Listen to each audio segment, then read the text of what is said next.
Assalamualaikum warahmatullahi wabarakatuh. Kami dari kelompok 5, saya Devi Febiana dan dua rekan saya, Ibu Rasmawati dan Ibu Asiti.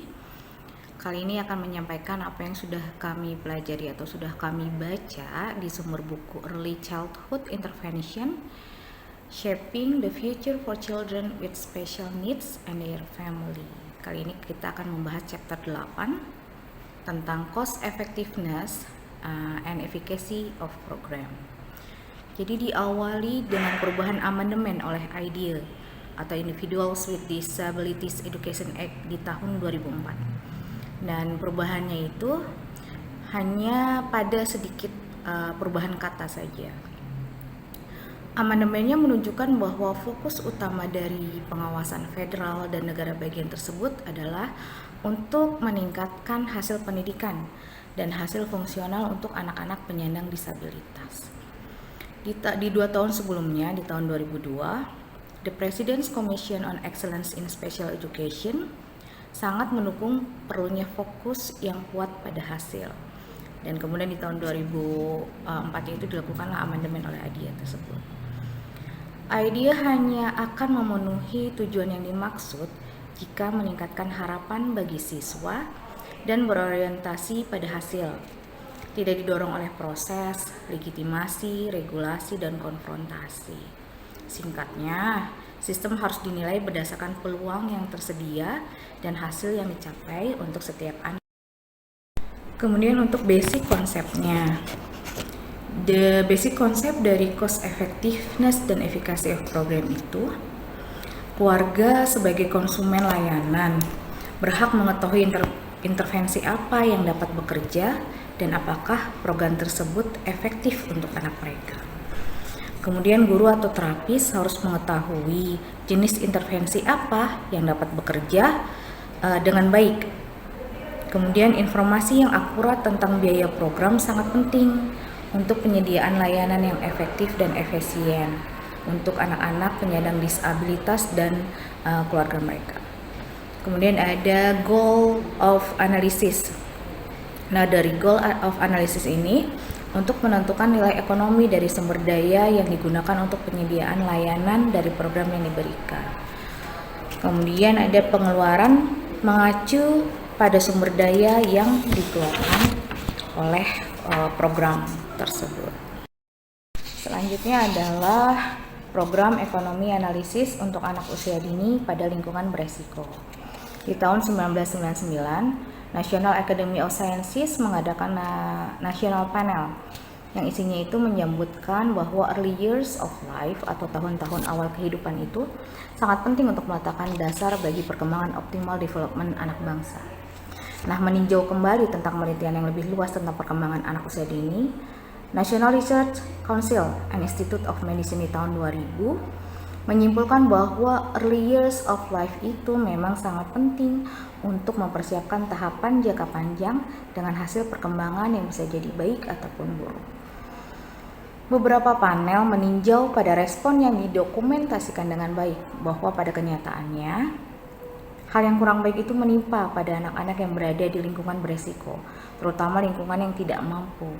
Jadi mereka itu cenderung lebih lambat dalam keterampilan baru ataupun perilaku daripada anak-anak seangkatan mereka yang lebih beruntung di usia-usia menuju sekolah TK. Suatu badan penelitian yang besar menunjukkan program PAUD dapat berhasil dalam mempromosikan kesiapan sekolah, terutama untuk anak-anak yang tinggal dengan keluarga yang tidak mampu. Selain itu, ada program-program lainnya yang membuat pemangku kebijakan terkesan oleh data manfaat biaya. Ada 3 program diantaranya, yaitu The Perry School Program, The Abecedarian Project, The Chicago Child Parent Center. Penelitian pada program tersebut mengindikasikan manfaat jangka pendek dan jangka panjang yang disertai peningkatan prestasi sekolah dan pencapaian pendidikan, dan kemudian mengurangi kenakalan remaja, tindak kriminal, dan partisipasi tenaga kerja dewasa yang lebih baik. Dari studi keseluruhan biaya manfaat suatu program prasekolah berkualitas tinggi untuk anak dengan keluarga berpenghasilan rendah, penghematan biayanya bisa berkisar antara 3 sampai $17. Dan temuan biaya manfaat tersebut menyebabkan negara bagian di seluruh negeri meningkatkan investasi mereka pada program sekolah yang didanai oleh negara. Lalu program yang memberikan manfaat dan penghematan biaya diimplementasikan dengan sangat baik, komprehensif, kemudian insentif program dengan staf yang tentu saja terlatih. Tapi tidak semua program prasekolah cocok dengan level kualitas pada model program yang tadi saya sampaikan. Besaran manfaat tidak sebesar program preschool lainnya, seperti Head Start dan program sekolah yang didanai oleh negara.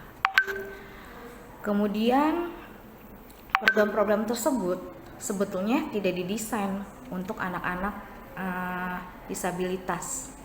Tetapi anak-anak penyandang disabilitas tersebut justru mendapat manfaat dari program-program tersebut karena secara tidak langsung mengingatkan pemangku kebijakan tentang pentingnya child early years, dan juga karena telah menghasilkan peningkatan program prasekolah yang menyiapkan banyak opsi untuk anak-anak inklusi.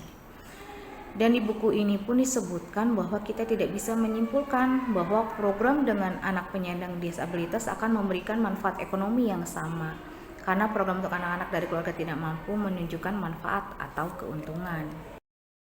Bahasan selanjutnya yaitu tentang biaya penyediaan layanan untuk anak usia dini penyandang disabilitas. Di sini beberapa penelitian sebelumnya mengandalkan anggaran yang menyediakan data yang tidak lengkap tentang biaya penuh layanan. Kemudian analisis tentang total biaya layanan itu was completed by Chambers di tahun 1991. Analisisnya itu tentang jumlah anak yang akan diidentifikasi dan dikalkulasi biaya layanannya, beserta biaya keseluruhan komponen program, seperti perkembangan IFSP anaknya, sosialisasi dan public awareness, serta biaya Interagency Coordinating Council. Di sini Chambers menekankan bahwa kebutuhan negara untuk mempertimbangkan apakah biayanya akan lebih besar daripada manfaat jangka panjang dari penyediaan layanan pada populasi ini. Chambers populasinya waktu itu dilakukan di California. Kemudian ada sebuah studi di Massachusetts berdasarkan data dari tahun 1988 menghitung biaya per jam dari berbagai layanan. Dari studi tersebut ditemukan bahwa untuk home visit biaya layanannya itu sekitar $53,68, center based individual session $45,28, a child focus group session $21,52, dan parent support group session $14,72. Kemudian di tahun 1990 tentu saja mengalami peningkatan biaya. Untuk home visit itu sekitar $3.617 sampai $7.000. Untuk center based individual sessionnya sekitar $3.000 sampai $14.000. Dan di tahun 90 itu dari keseluruhan program biaya personal, jadi program biaya personal itu berkisar 36 sampai 65% dari total biaya program. Kalau untuk analisis intervensi dini di New Jersey di tahun 1996, rata-rata biaya per tahun per IFSP-nya sekitar $7.900.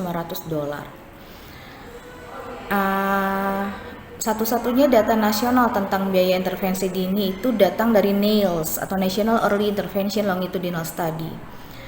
NEILS menemukan variasi tambahan dalam pengeluaran untuk anak-anak dengan perbedaan disabilitas. Ini pengeluarannya dalam pengeluaran bulanan. Untuk anak-anak pada kondisi beresiko sekitar $549. Untuk anak-anak dengan communication delay $948. Sama juga untuk anak-anak developmental delay juga sama $948. Sedangkan untuk anak-anak with diagnosed condition itu $1.103.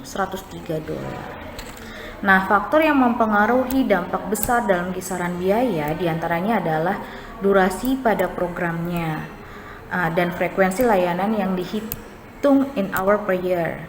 Kemudian selain itu insentivitas layanan, geographic condition, dan kontribusi sumber dana. Jauh lebih banyak informasi mengenai biaya terutama terkait dengan layanan intervensi dini dan pendidikan khusus anak usia dini akan membantu untuk perkembangan layanan baru dan model program yang tentu saja akan terus dikembangkan. Cukup sekian dari saya. Selanjutnya akan disampaikan oleh Ibu Rosmawati. Terima kasih. Assalamualaikum warahmatullahi wabarakatuh.